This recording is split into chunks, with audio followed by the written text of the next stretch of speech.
जय हिंद बच्चों। आप सब जानते हैं कि 1 सितंबर 2024 आपका एनडीए का पेपर है और कई सारे बच्चों ने इसमें अपने मॉक टेस्ट पेपर्स ट्राई भी करे होंगे और उस मॉक टेस्ट पेपर्स को ट्राई करने के बाद भी आपने देखा होगा कि जीएस में आपका स्कोर उतना नहीं आ रहा जितनी आपकी एक्सपेक्टेशन है। आपके हो सकता है नेगेटिव आ रहे हो सकता है आपका स्कोर उतना नहीं आ रहा जितना मेरिट के लिए चाहिए। तो आज मैं आपको एक स्ट्रैटेजी बताऊंगा कि जीएस के पेपर को कैसे अटेम्प्ट करना है और कैसे आप अपना मेरिट में नाम ला सकते हैं। देखिए, स्ट्रैटेजी में सबसे इंपॉर्टेंट आपको देखना क्या है, आपका पहला जो पेपर होता है वो मैथ्स का है। ठीक है, तो आप पहले तो ये चेक करें कि मैथ्स में जो 120 क्वेश्चन आते हैं उसमें से आपने कितना स्कोर किया। अब यहां पर हो सकता है आप 40 प्लस करो, 50 प्लस करो या 60 प्लस करके आए हो। इसी के आधार पर आपका गैट का पेपर मायने रखेगा। आपके मैथ्स के अटेम्प्ट पर सबसे ज्यादा फोकस करना है कि आपने स्कोर कितना किया। अगर आप गैट की बात करते हैं तो गैट में इसको हम दो भागों में डिवाइड करते हैं। एक है इंग्लिश, ठीक है बेटा, और दूसरा आपका जीएस। अब आप यहां ध्यान दो, मैथ्स में आपके पास टाइम कम होता है, क्वेश्चंस नंबर ऑफ क्वेश्चंस ज्यादा होते हैं, उसको सॉल्व करने में टाइम लगता है। लेकिन प्लस पॉइंट जो गैट का है ना, यहां पर आपको टाइम की कमी नहीं है। आपके पास इतना टाइम है कि आप यहां पर इन क्वेश्चंस को सॉल्व कर सकें। भले ही गैट के 150 क्वेश्चन आते हैं और आपको टाइम मिलता है हार्डली 2.5 आवर्स, बट वो 2.5 घंटे इन 150 क्वेश्चन को करने के लिए इनफ है। कैसे समझते हैं? देखो, इंग्लिश के जो आपके 50 क्वेश्चन आएंगे, अब यहां आपका स्कोर 50 में से 22 से 25 या फिर 30 प्लस आ रहा है, ये आपको ध्यान रखना है। अगर आपने मैथ्स का 40 किया है, मानो आपने 40 ही अटेम्प्ट करे हैं, तो आपको इसका मतलब गैट में अपना स्कोर बढ़ाना पड़ेगा। आपने अगर मैथ्स में 50 प्लस करे हैं तो फिर आप यहां पर आपको एक एक्स्ट्रा हैंड मिल जाएगा इंग्लिश और जीएस में। फिर आपको थोड़ा सा एक कह सकते हैं ना कि कॉन्फिडेंस हो जाएगा कि चलो मेरा एक स्कोर 50 प्लस मैथ्स में आ गया है।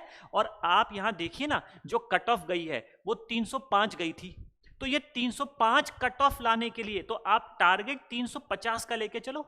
मैं नहीं कह रहा हूं कि 305 का टारगेट देखो, आप 350 का टारगेट देखो।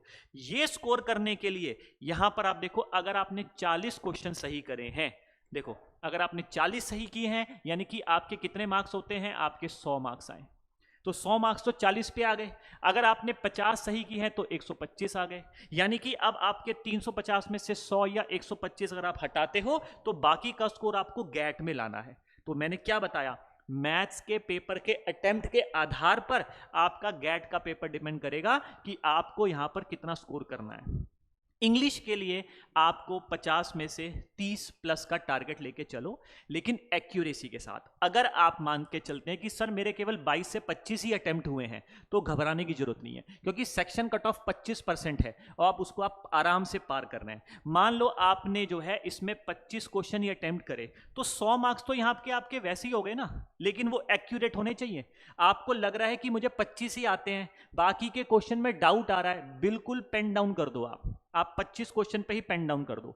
इन 50 क्वेश्चन को अटेम्प्ट करने के लिए भी ध्यान रखना, आप अगर टाइम लेना चाहते हैं तो 1 से सवा घंटे का समय ले सकते हैं, कोई दिक्कत नहीं है बेटा। आप 1 से सवा घंटे लीजिए, कोई प्रॉब्लम नहीं है, आप उसको अच्छे से पढ़िए। और इंग्लिश स्कोरिंग भी है, क्योंकि ordering of words, ordering of sentences, ये सब चीज़ें क्या हैं, ये आपकी स्कोरिंग है। ग्रामर में आपने अच्छे से पढ़ा होगा तो ऑब्वियसली आप स्पॉटिंग एरर कर पाएंगे। ठीक है, अब हम बात करते हैं जीएस की। आपके जीएस के क्वेश्चन कितने हैं?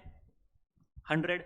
अब आप मुझे बताएं, इन 100 क्वेश्चंस में से आपको टारगेट क्या रखना है? ये किस पर डिपेंड करेगा कि भाई आपने मैथ्स में 40 किए या 50, इंग्लिश में आपने 25 किए या 30। अब अगर आप लेके चल रहे हैं कि भाई मैंने 40, बेयर मिनिमम लेके चलते हैं, आपने 40 क्वेश्चन यहां कर लिए, 100 मार्क्स यहां आ गए, 25 क्वेश्चन यहां कर लिए, 100 मार्क्स यहां आ गए, तो यानी कि आपके ऑलरेडी 200 मार्क्स आ चुके हैं, आपको 150 और चाहिए, यानी कि आपको 40 क्वेश्चन जीएस में करने पड़ेंगे। अगर आपने जीएस में 40 क्वेश्चन अटेम्प्ट्स एक्यूरेसी के संग करे तो आप मेरिट में आ पाएंगे। तो ये प्रूफ हो गया कि आपके मैथ्स के स्कोर पर ही आपके जीएस के क्वेश्चन कितने अटेम्प्ट होने हैं वो डिपेंड करता है, तो ये ध्यान रहेगा आपको। दूसरा, अब अगर आप ऐसे ही मानो आप 50 प्लस करके आते हैं, तो अब आपको क्या करना है ना, जीएस में मानो थोड़ा पेपर टफ है, आपको लग रहा है कि हाँ क्वेश्चंस उतने अटेम्प्ट नहीं हो पा रहे हैं, तो आप सबसे पहले जीएस के पेपर को कैसे अटेम्प्ट करेंगे यहां ध्यान दो। देखो करना क्या है, अब आपका यहाँ पे साइंस एक सब्जेक्ट है, सोशल स्टडीज से आपके क्वेश्चन आते हैं, इकोनॉमिक्स का आते हैं, जीके है, करंट अफेयर्स है, ये है। अब आपने अपनी तैयारी भले ही कितनी अच्छी करी हो, आपको सबसे पहले तो उन सब्जेक्ट पर ध्यान देना है जो आपके स्ट्रांग है। मानो आपने फिजिक्स, आपने साइंस बहुत अच्छी कमांड करके आए हैं आप, तो आप जीएस के पेपर में 10 मिनट कम से कम लो। जब आप उसको रीड करना शुरू करो तो रीड करते हुए आपको पता चल जाएगा कि कौन कौन से टॉपिक हैं, यार इसका आंसर तो मैं डेफिनेटली निकाल दूंगा। तो आप सबसे पहले उन क्वेश्चन पर फटाफट से आप उनको अटेम्प्ट करें जिसका एक्यूरेटली आंसर आ रहा है। और अगर आपने स्टार्टिंग में ही मानो साइंस हो गया, ठीक है, ज्योग्राफी हो गया, आपका साइंस है, ज्योग्राफी है, इन्हीं के क्वेश्चंस अटेम्प्ट करके आपको अगर 25 क्वेश्चन मिल रहे हैं, मिनिमम 25 क्वेश्चन तो मैं कह रहा हूं बहुत आराम से मिलेंगे अगर आपकी कमांड अच्छे से है, तो यहीं आपका कॉन्फिडेंस बिल्ड हो जाएगा। आपको साइंस और ज्योग्राफी के 25 प्लस मिलेंगे, ये तो मैं बेयर मिनिमम बता रहा हूं, ठीक है, 25 प्लस क्वेश्चन ऐसे। फिर हो सकता है आप रीड करते हुए जा रहे हैं और आपको लगा कि मेरे को इसमें कुछ डाउट है, तो उन क्वेश्चंस को आप लेटर ऑन छोड़ें, ठीक है, उनको बाद के लिए छोड़ दें कि उसको मैं तब अटेम्प्ट करूंगा जब मैं बिल्कुल एक्यूरेट वाले क्वेश्चंस को अटेम्प्ट कर लूंगा। काउंट करो कि आपका जीएस में स्कोर 25 से 35 मिनिमम आ रहा है कि नहीं आ रहा है, क्योंकि अगर बेटा 25 भी स्कोर अगर आपका जीएस में नहीं आया तो आपका सेक्शन कट ऑफ ही पार नहीं होगा। जीएस में सेक्शन कट ऑफ क्या है, 25 क्वेश्चन का, तो ये तो आपको करना ही करना है, ठीक है। तो यानी कि 40 प्लस 25 यहां आ गए, तो मिनिमम 40 यहां करने हैं। इन केस आपने 50 यहां कर दिए और आपने 30 प्लस यहां कर दिए, तो जीएस के स्कोर में आपको और ज्यादा कम, आपको ज्यादा अटेम्प्ट करने की जरूरत नहीं है। बच्चे क्या करते हैं ना, 70 क्वेश्चन करके आए जीएस में, 80 क्वेश्चन करके आ गए, 65 क्वेश्चन करके आ गए और नाम फिर भी नहीं आया, क्योंकि होता क्या है, उन्होंने करेक्ट तो करेक्ट केवल 32 या 35 और बाकी के हो गए इनकरेक्ट, या उन्होंने 40 सही करे, बाकी 25-28 गलत कर दिए, और वो जो इनकरेक्ट करे ना वो आपको मेरिट आउट कर देता है। बच्चा अच्छा पढ़ कर गया, स्कोर करा उसने, लेकिन वो अच्छे से जो है मेरिट क्रॉस नहीं कर पाया। तो आपको क्या ध्यान रखना है कि आपको इन 40 क्वेश्चन का टारगेट रखना है जीएस में। हाँ, अगर आपका स्कोर यहां अच्छा है तो आप 40 का 35 भी कर सकते हैं। अगर आपको लग रहा है मुझे 35 ही क्वेश्चन मिल रहे हैं, आप पेन डाउन कर दो, आपको 36वां क्वेश्चन देखना ही नहीं है। और सबसे पहले तो आप उस पर ध्यान दें जिसमें आपको दिक्कत हो रही थी कि सर अल्फा हो गया, ब्रावो, मुझे दो आंसर लग रहे, तो उन क्वेश्चंस को अटेम्प्ट बिल्कुल मत करें। अगर आपका स्कोर 35 और 40 टच कर रहा है एक्यूरेसी के साथ, तो ऐसे क्वेश्चन को बिल्कुल छोड़ दें। ये तो रही मैंने आपको बताई स्ट्रैटेजी कि आपको पेपर अटेम्प्ट कैसे करना है। उसमें एक दोबारा मैं ब्रीफ दे रहा हूं, मैथ्स के स्कोर और इंग्लिश के स्कोर पर डिपेंड करेगा कि जीएस में आपको कितने क्वेश्चन का टारगेट लेके चलना है। बच्चों के मन में लालच आता है कि यार 100 क्वेश्चन है कि चल यार मैं 60 कर लूं। नो, आपका 40 में भी नाम आ रहा है ना, तो आपको ज्यादा लालच करना ही नहीं है। दूसरा, आपको अपने स्कोरिंग सब्जेक्ट्स पर ध्यान देना है। आपकी कमांड साइंस में है, फिजिक्स में है, या केमिस्ट्री में है, या दोनों में है, या हिस्ट्री में हो सकती है। कुछ बच्चे करंट अफेयर्स बहुत अच्छे से पढ़ के तैयार करके जाते हैं, करंट अफेयर्स के ही करीब 10 में से 6 क्वेश्चन कर लेते हैं। तो आप सोचो वहीं पर ये ऐसे छोटे छोटे ये क्वेश्चंस को करके आपको ये क्वेश्चंस चुराने हैं। क्वेश्चंस चुराने का मतलब है आपको 40 क्वेश्चन का टारगेट रखना है जीएस का, तो 6 क्वेश्चन करंट अफेयर्स से कर लिए, 12 क्वेश्चन आपने फिजिक्स के कर लिए, 10 क्वेश्चन ज्योग्राफी के कर लिए, तो इन ऑल मिला के आपका 40 का टारगेट है। अब सेकंड पार्ट में आपको बताऊं बच्चे कहां गलती करते हैं। जब आप गैट में जीएस का पेपर अटेम्प्ट करेंगे तो अटेम्प्ट करते समय सबसे पहली चीज, you have to read very thorough reading. आपकी जो रीडिंग है ना बेटा, बहुत अच्छे से, चाहे आप एक क्वेश्चन को 2 बार पढ़ें। पता है, एग्जाम्पल देता हूं, बच्चे ने क्वेश्चन फटाफट पढ़ा और ये ध्यान नहीं दिया कि उससे करेक्ट पूछा गया था या फिर इनकरेक्ट पूछा गया था। बच्चे ने क्या करा, बच्चे ने सोचा करेक्ट पूछा है, उसने ध्यान ही नहीं दिया, नॉट करेक्ट पूछा था। एक तो गलती यहां होती है। दूसरी गलती कहां होती है बेटा, इसके बाद बच्चा गलती करता है, आपसे क्वेश्चन में पूछा गया है how many statement of the above are correct. बच्चे ने ये नहीं देखा which of the above statement is correct, है ना। तो वहां पर कितनी बार वो पूछ लेते हैं हाउ मेनी स्टेटमेंट, क्योंकि यूपीएससी क्या कर रही है ना, पेपर पैटर्न को अपडेट भी कर रही है, तो थोड़ा सा कंपटीशन भी बढ़ रहा है।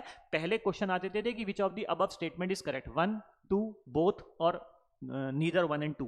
अब क्या आ रहा है, आपसे पूछा गया है how many of the above statement is correct, यानी कि आपको 3 या 2 स्टेटमेंट दे रखी होंगी, पूछा जाएगा 1 2 3 या नन। तो एक इस पर ध्यान दे। चौथा, एक छोटा सा एग्जांपल मैं आपको और देता हूं। जैसे मैं बायो का एक क्वेश्चन आपके सामने बोलता हूं। क्वेश्चन पूछा गया था बच्चों से कि भाई सेमी परमिएबल, सुना है आपने सेमी परमिएबल, आपने बायो में पढ़ा होगा।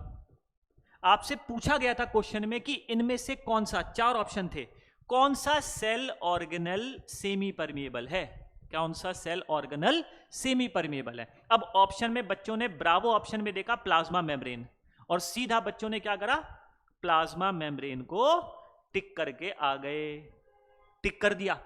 उन्होंने ये नहीं ध्यान दिया, उन्होंने सिर्फ फोकस किया सेमी परमिएबल को, पर वो उस स्टेटमेंट में ये चीज भूल गए जो लिखा था सेल ऑर्गेनल।